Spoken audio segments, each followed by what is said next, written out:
Hello tout le monde et bienvenue au Talk to Maggie, une émission qui a pour objectif d'inviter des personnes qui ont un cœur d'entreprendre. Aujourd'hui, je vous propose une émission spéciale Journée de la femme. À toutes les femmes qui nous regardent, sachez que vous êtes belles, intelligentes, engagées, mais surtout inspirantes. J'aurais voulu toutes vous inviter et vous avoir à mes côtés. Mais pour celles qui sont intéressées, écrivez-moi et je serai heureuse d'entendre votre parcours. En attendant, les invités d'aujourd'hui sont des femmes exceptionnelles, engagées, ambitieuses et pleinement épanouies. Être à l'écoute de soi, se connaître et passer à l'action, voire même décider de tout quitter pour être en phase avec elle-même, famille et son activité professionnelle, c'est surtout ce qu'elles ont en commun. Bonjour Priscilla. Bonjour Maggie. Bonjour Nadège. Bonjour Maggie.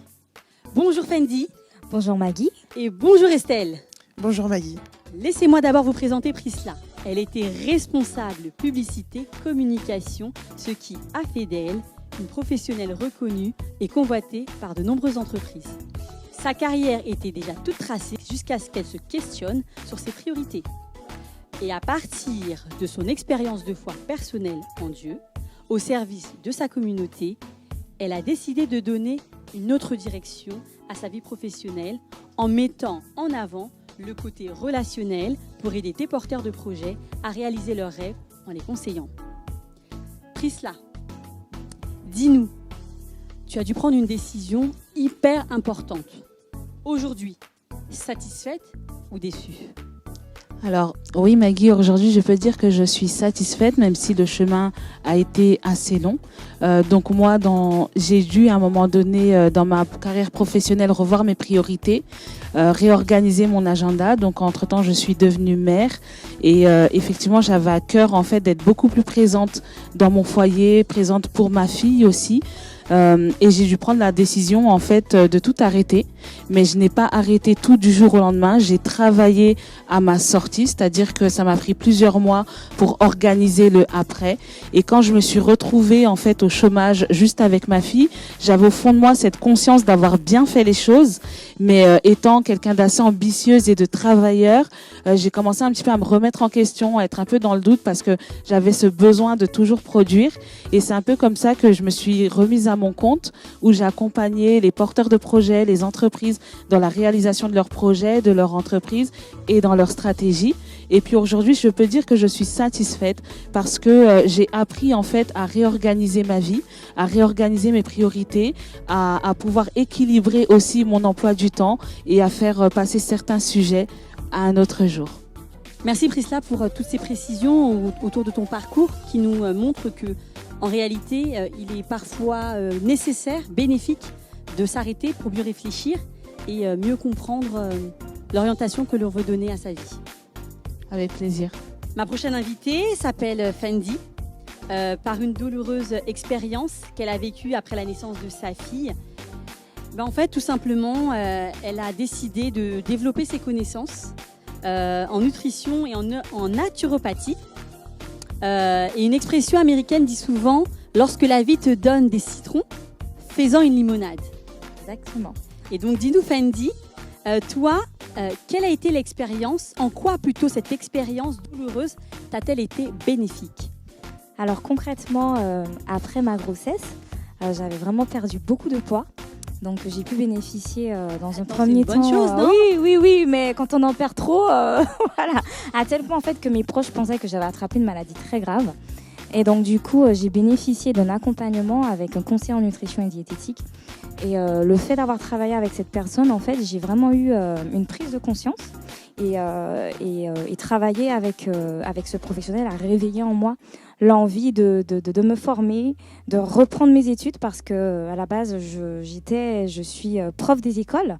Donc du coup le fait d'avoir expérimenté en fait cet état de bien-être, d'avoir pu revoir ma vie d'une autre façon, d'avoir pu revoir mon alimentation. Donc du coup, j'ai décidé de développer un concept pour accompagner les femmes et aussi les hommes à se reprendre en main, à se prendre en main pour qu'ils puissent justement expérimenter, vivre le mieux vivre en fait. Voilà. Merci Fendi pour tout ça. moi, ce que j'apprécie dans ce que tu viens de dire, c'est que justement, tu as vécu une mauvaise expérience et tu as rebondi, si je comprends bien. Et voilà, tu as rebondi et tu as décidé du coup de faire en sorte que ce qui aurait dû être néfaste devienne quelque chose de beaucoup plus positif. Et je pense que c'est ça, mesdames, que vous devez retenir. C'est que sur chaque expérience de la vie, bien qu'elles peuvent être compliquées, sachez que vous pouvez rebondir. Nous sommes des femmes et la femme, en fait, elle fait avec ce qu'elle reçoit et elle peut faire des choses beaucoup plus positives. Nadège, d'ailleurs, toi, donc Nadège, tu es wedding planner. En ce moment, je pense que c'est hyper compliqué pour toi puisque y a le Covid, il y a le confinement, tout était à l'arrêt. Et toi, justement, Nadège, tu as fait en sorte que cette situation devienne une force. Peux-tu nous l'expliquer ? Justement, 2020 aurait dû être une année plus que compliquée pour moi. Et bien au contraire, ça a été la plus belle année depuis mon entrepreneuriat. Parce que cette situation, j'ai refusé qu'elle devienne un point de chute pour moi. Je voulais absolument sortir de là. Et l'important, c'était surtout que les mariés puissent en sortir aussi.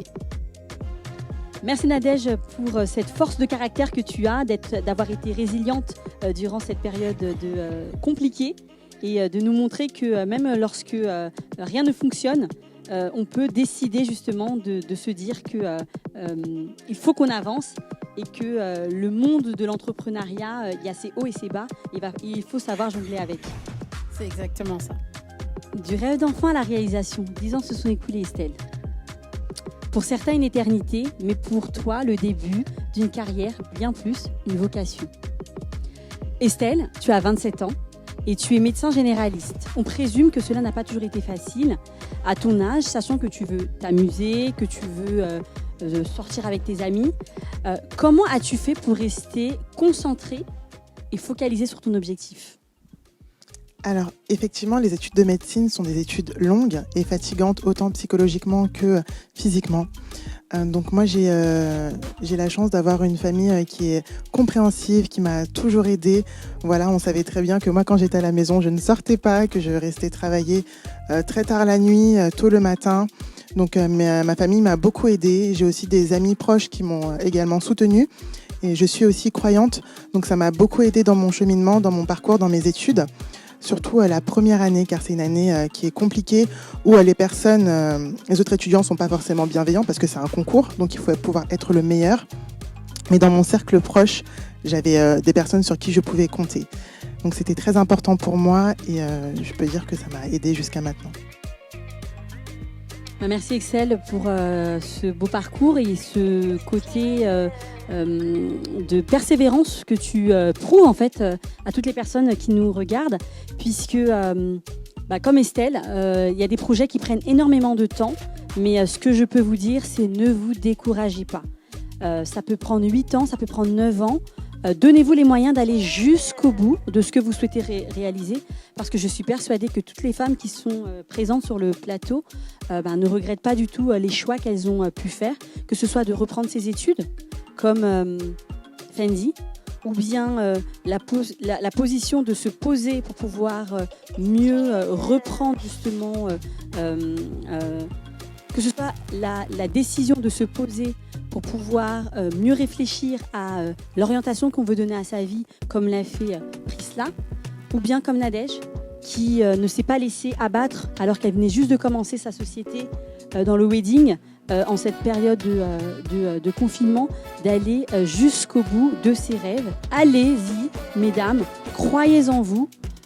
Toutes les femmes sur ce plateau vous encouragent à rechercher chez vous le meilleur de vous-même. D'ailleurs, les filles, moi je vous propose un cri